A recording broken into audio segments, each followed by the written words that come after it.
Satan is once again a bite-sized boomer shooter developed by DOSMan Games and a developer named Grapefruit, all created on the easy FPS engine, like most DOSMan games. This will be the fifth in the DOSMan Games collection. Actually, it was the fifth game in his collection when I started recording this video. I think Dead Trash and another game has been released since then, so this will be the fifth game out of the 7 that have been fully released at the time of recording. And frankly, DOSMan Games doesn't show any indication of slowing down. Grapefruit, on the other hand, this would be their first game I'm finding of theirs, and they really push the easy FPS editor engine hard. Maybe too hard. Today on the inaugural episode of Games Explained, we're going to talk a little bit about Satan and the easy FPS editor engine. Has it been pushed too far in this case? Similarly, through its namesake, have we outshone or attempted to outshine the creator itself? But before we dive in, everybody, please, if you like what you see and you want to see more, don't forget to hit subscribe to see more. The easy FPS editor engine has been a mainstay for DOSMan Games for the entirety of their publishing life, focusing on creating bite-sized boomer shooters. Rightly so, the engine is used quite widely amongst indie developers and their collective, DOSMan going on to publish games that they don't necessarily develop themselves, creating a little bit of a smaller section in the gaming universe, which I think is quite great. Concrete Visions, though, one of the first games ever created in the DOSMan collection, adopted the game engine and applied its quaint, pre-established indie retro look as a part of Concrete Vision's own style and approach. The engine is one of the main reasons why DOSMan has been so quickly to establish a fun, bite-sized boomer shooter brand, one that we all pretty much know and love. With every release, they get better and better at iterating their formula, gameplay norms, and mechanics. When you pick up a DOSMan game, you know pretty much exactly what you're getting. Satan, on the other hand, pushes things to its limits. Sometimes these limits can be great to solve creative problems and come up with new ideas, but other times they can ruin good ideas while developing, not really seeing everything come out to the full fruition that it should be.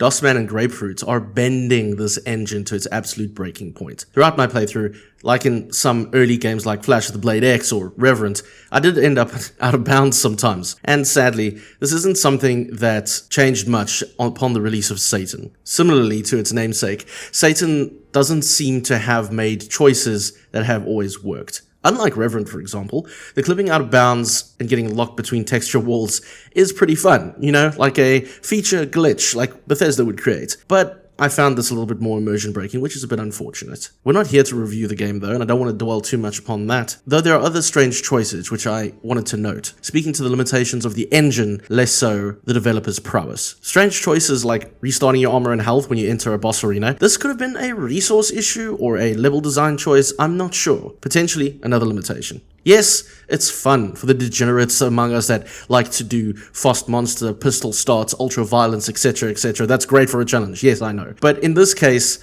I don't think that was the point. I think in this case, this was something overlooked, and that's a bit of a shame.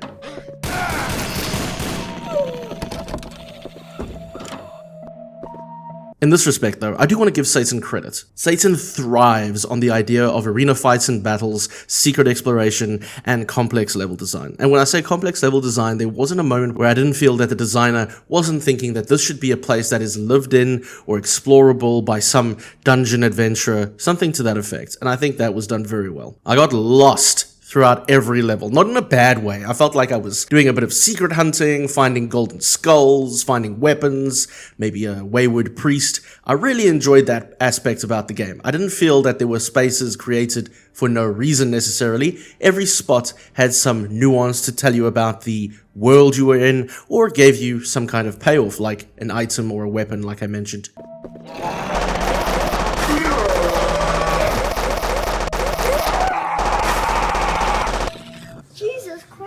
Every time you explore every level, it feels great that you're starting to build up. You're kind of growing in speed and in power to lead up to that final boss fight. Well, at least that's what you feel. Unfortunately, like I said, for some reason it resets your armor and your health. Don't really know why, but you know, that's a thing. I assume though this was maybe just an oversight, something that Grapefruit would probably apply to improve in their next version. And I do want to see a Satan 2. The story necessitates a sequel, but maybe easy FPS editor is not the solution.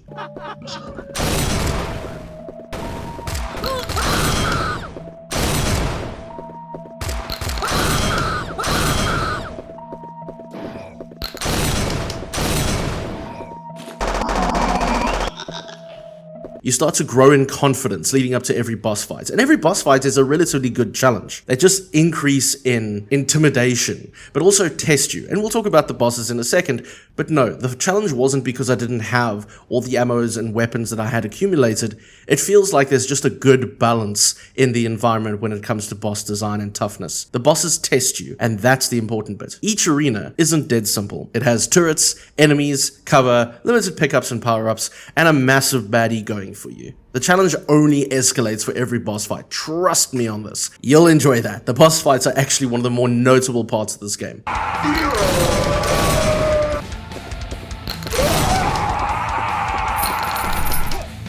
Doomcute. It's a style of level design that mimics real-world environments or scenes. This is relatively uncommon in Doom, as the original game engine was never really meant to create realistic world environments. But we kinda do anyway, hence Doomcute. Satan is very cute.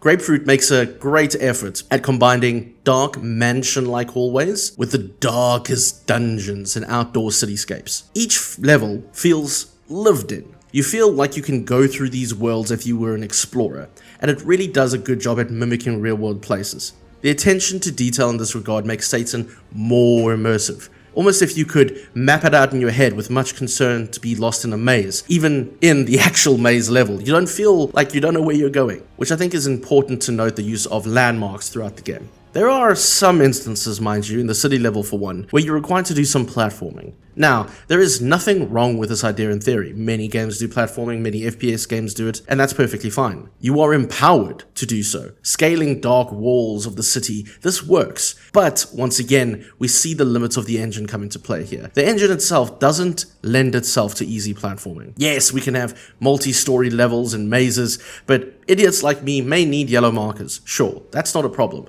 Grapefruit does make an effort to make this kind of platforming section easy for you, but my gosh, the engine doesn't make it feel like it works correctly. It always feels like you're only just platforming onto that next section, which can be a little jarring, if not a little strange. So again, I don't think this was a bad idea. I think the engine simply wasn't able to fulfill that idea effectively.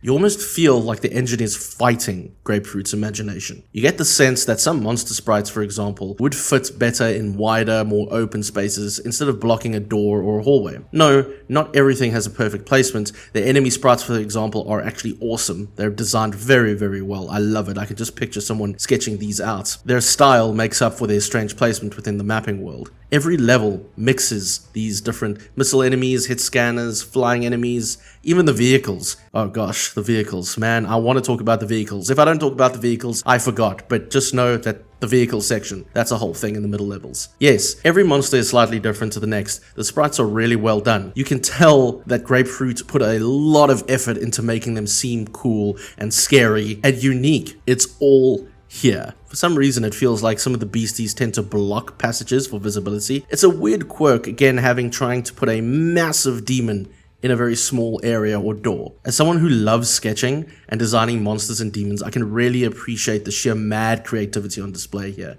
with every monster in Satan.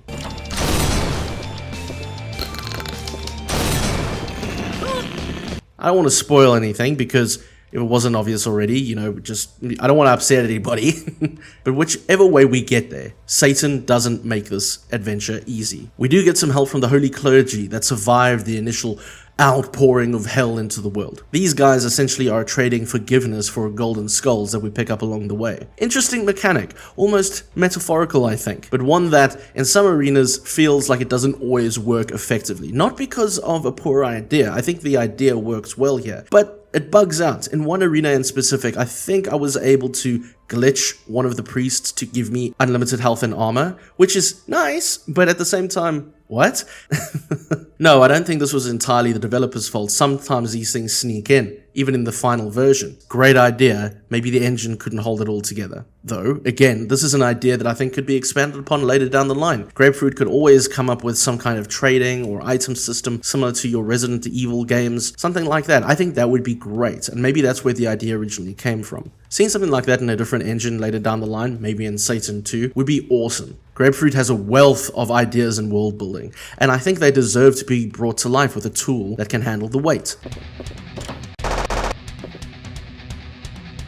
I've always wanted to play Dark Souls. I briefly played it for basically an hour on a dare, and I loved it. So much so I went and I bought Elden Ring, which I have now played officially 2 hours of, and I also loved it. There's something about the challenge in the grim dark world that just gets me. It just clicks right, you know what I'm saying? Something the Souls universe is known for is its boss fights.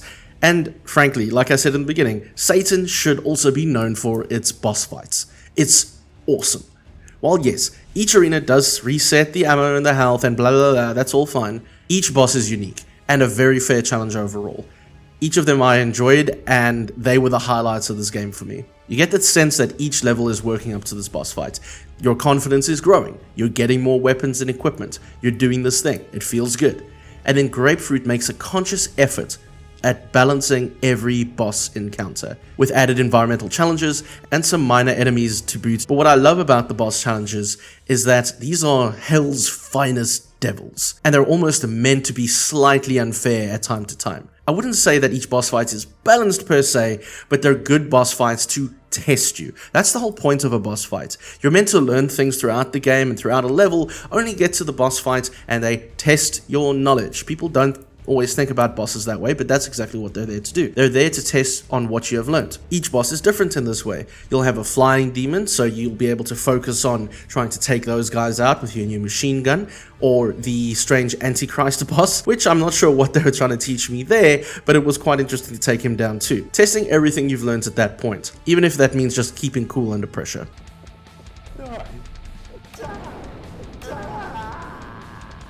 So yes, while I can understand the intent or the goal of each boss being there to test you, see what you know about the new weapon, or show off how you've now learned how to platform apparently, there's no escaping the limitations of this engine. The biker boss, for example, is easily cheesed. There's no other way to defeat him. You can't shoot him from too far back, you can't get too close, or because he has these weird hit scanning blasts, so you end up cheesing him, not really learning anything there except how to game the engine, which I don't think is the intent. Well, no, none of this that I've spoken about would actually break the experience, of course. It's just simply a pity. You can feel the intent and the ideas are there. Yes, they want to give you the diverse gameplay that Grapefruit intended, but it's only let down by the engine's inability to let the creator do so. Well, no. I didn't feel like any of these points really ruined my experience. I couldn't help but scream into the void, asking why Grapefruit wasn't able to apply his amazing ideas, rather finding a tool that complemented his ideas.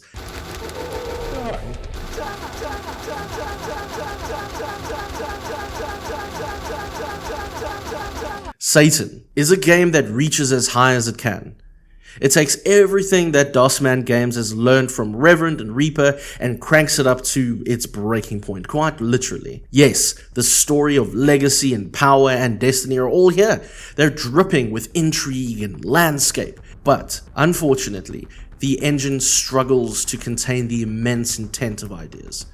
Yes, we could say that pushing limits of this technology is how the protagonist pushes her limits to survive and endure and eventually save the world and save herself.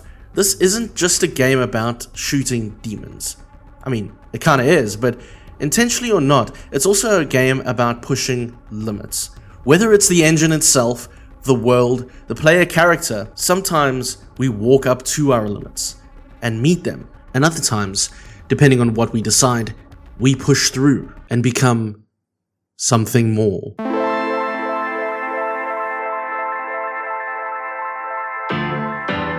Oh.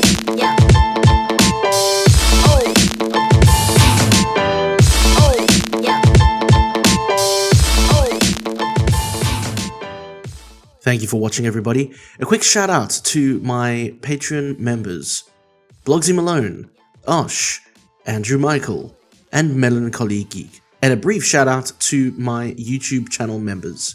And of course, anyone that supports me through Twitch. I know that's a weird one there, but I wanted to give a thanks to you guys too. Thanks everyone. Don't forget, if you'd like to support me and what I do here, my Patreon now gives exclusive content like a weekly Hyacsho podcast, where I just talk about the universe, the void, gaming, and everything in between, as well as exclusive director's cut versions of these videos. If that sounds like something you'd like to see and hear, please support me there. But until next time, everybody, please take care, rip and tear. Cheers.